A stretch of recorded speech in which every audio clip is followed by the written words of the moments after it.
Shalom, salam damai sejahtera Bapak Ibu Saudara dan Saudariku seiman. Semoga saya menjumpai Anda semuanya dalam keadaan yang sehat walafiat, tetap semangat dan tetap tersenyum, serta tetap berpengharapan dalam Tuhan kita Yesus Kristus yang kita imani, yang sabdanya kita mau kenal lebih dalam, kita mau mengerti lebih dalam, pahami lebih dalam, dan dengan itu kita mau lebih setia dan mencintai Dia dalam perjalanan kita di dunia ini.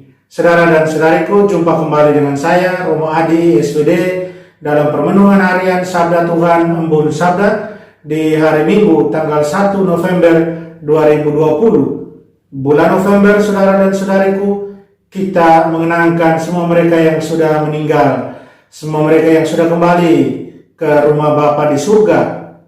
Dan pada saat yang sama kita juga mendoakan kita yang masih berjuang di dunia ini, masih bersiaran di dunia ini, sehingga satu saat nanti kita semuanya boleh bergabung dalam rumah Bapa di surga. Saudara dan saudariku, 1 November kita peringati Hari Raya Semua Orang Kudus. Di hari ini, di Hari Raya Semua Orang Kudus, saya ajak kita untuk merenungkan soal menjadi kudus.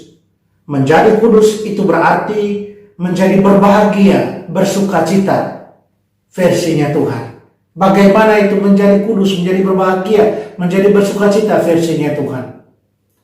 Saudara dan saudariku seiman, dalam berbagai kesempatan, Bapak Paus Fransiskus selalu mengingatkan umat beriman, mengajak umat beriman untuk selalu mengejar kekudusan, hidup dalam kekudusan. Hidup menjadi orang kudus. Bagaimana hidup menjadi orang kudus itu, saudara dan saudariku seiman?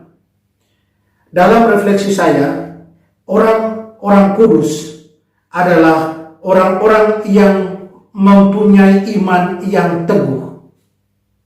Orang-orang kudus adalah orang-orang yang mempunyai iman yang teguh, meskipun dalam kehidupan mereka ada jatuh bangunnya.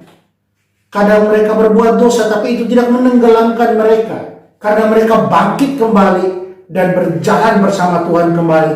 Karena keyakinan mereka akan kemurahan hati Tuhan, akan kemaharahiman yang memungkinkan untuk selalu memperbaharui diri. Disitulah iman yang teguh itu kelihatan.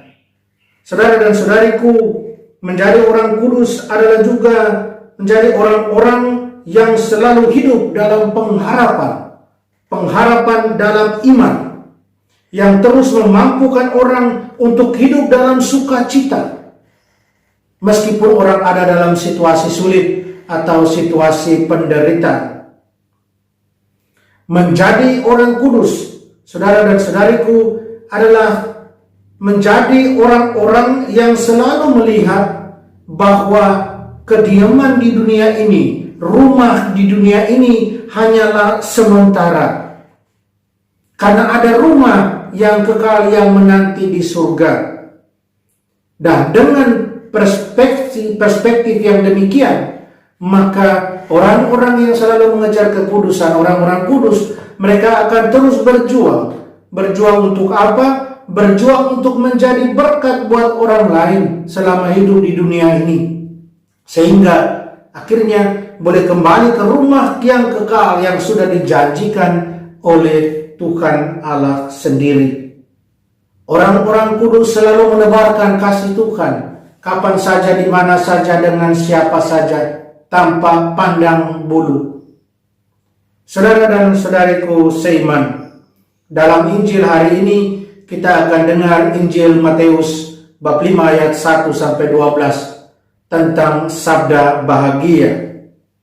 Yesus dalam Injil menyatakan dengan tegas soal adanya kebahagiaan, soal adanya kesukacitaan dalam hal yang tidak menyenangkan. Dia katakan ada bahagia bagi orang yang miskin, ada bahagia bagi orang yang berduka cita, ada bahagia bagi orang yang lemah lembut, ada bahagia bagi orang yang lapar dan haus. Ada bahagia bagi orang yang selalu bermurah hati. Ada bahagia bagi orang yang suci hatinya. Ada bahagia bagi orang yang damai. Ada bahagia bagi orang yang dianiaya. Dan ada bahagia bagi orang yang difitnah secara keji. Saudara dan saudariku, tentu saja kalau kita pikirkan secara nalar manusia normal, maka semua yang dikatakan di atas tentu tidak bisa dikategorikan sebagai hal-hal yang membawa orang pada kebahagiaan, melainkan membawa orang kepada penderitaan. Tetapi, mengapa Yesus katakan orang-orang yang demikian adalah orang-orang yang berbahagia? Bagaimana mungkin? Atau bagaimana orang-orang yang demikian bisa menjadi orang-orang yang berbahagia? Kembali lagi saudara dan saudariku, ketiga hal di atas yang sudah saya sebutkan tadi. Pertama, saudara dan saudariku, karena orang-orang ini, meskipun dalam situasi yang tidak menyenangkan, mereka selalu hidup positif. Karena apa? Karena iman mereka yang teguh akan Tuhan. Karena mereka yakin akan kekuatan yang Tuhan berikan kepada mereka. Itu yang pertama. Yang kedua, karena mereka selalu hidup dalam pengharapan akan Tuhan. Iman mereka tadi yang membuat selalu bertumbuhnya pengharapan yang positif.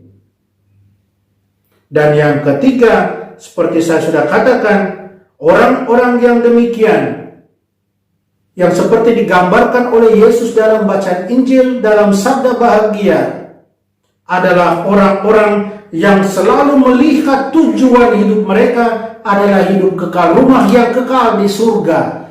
Itulah yang mereka lihat, tujuan akhir hidup mereka. Hidup di dunia ini hanyalah sementara. Karena itu mereka akan selalu berbagi kasih. Mereka akan selalu menjadi berkat buat orang lain. Saudara dan saudariku, di hari raya semua orang kudus yang kita peringati hari ini, mari kita berjuang terus. Kita berjuang untuk juga mengejar kekudusan itu. Kita berjuang untuk selalu mengarahkan hidup kita pada kekudusan. Untuk hidup yang kudus. Untuk hidup seperti orang-orang yang dimeteraikan oleh Allah sendiri. Seperti orang-orang yang membasuh jubah mereka dalam darah anak domba. Dalam kemartiran. Seperti yang kita dengarkan dalam bacaan pertama dari kitab Wahyu. Orang-orang yang demikian, saudara dan saudariku, sekali lagi mereka selalu memikirkan hidup kekal bersama Tuhan dalam surga. Hendaknya kita pun demikian. Selalu memikirkan bahwa kita akan ke sana. Karena itulah yang selalu menjadi dorongan, pengharapan, kekuatan iman kita untuk mengejar kekudusan, untuk berusaha menjadi kudus, menjadi sempurna, seperti Bapa di surga sempurna adanya. Saudara dan saudariku, memang tidak mudah untuk hidup kudus, tetapi bukan tidak mungkin. Yang pasti kita harus terus berjuang. Berjuang untuk itu. Berjuang mendekati kesempurnaan itu, mendekati kekudusan. Biarkanlah iman kita yang kita pegang ini selalu menjadi kekuatan. Agar kita berjuang terus. Berjuang dan berjuang menjadi kudus. Mari kita mohon kekuatan dari Tuhan untuk perjalanan hidup kita, untuk siara hidup kita di dunia ini. Sambil kita mohon doa semua orang kudus agar menemani kita dalam perjalanan hidup ini. Kita berdoa. Allah Bapa dalam surga, terima kasih segala rahmat karunia yang sudah kami alami, kami terima. Bantulah kami terus untuk berjuang menjadi kudus. Menjadi kudus dan suci di hadapan-Mu sesuai dengan iman kami kepadamu. Tolonglah kami, kuatkan kami, tuntunlah kami dengan Roh-Mu sendiri. Dan bantulah kami agar setia padamu, setia pada putra-Mu sebagai murid-muridnya. Tolonglah kami Tuhan, bantulah kami. Amin. Mari kita mohon berkat Tuhan, Tuhan disertamu. Kita sekalian semua orang yang kita sayang, yang kita kasih, usaha kita untuk terus berjuang mendekati kekudusan, mencapai kekudusan, hidup kudus, dilindungi, dibimbing, dan diberkati Allah yang Maha Kuasa, Bapa dan Putra dan Roh Kudus. Amin.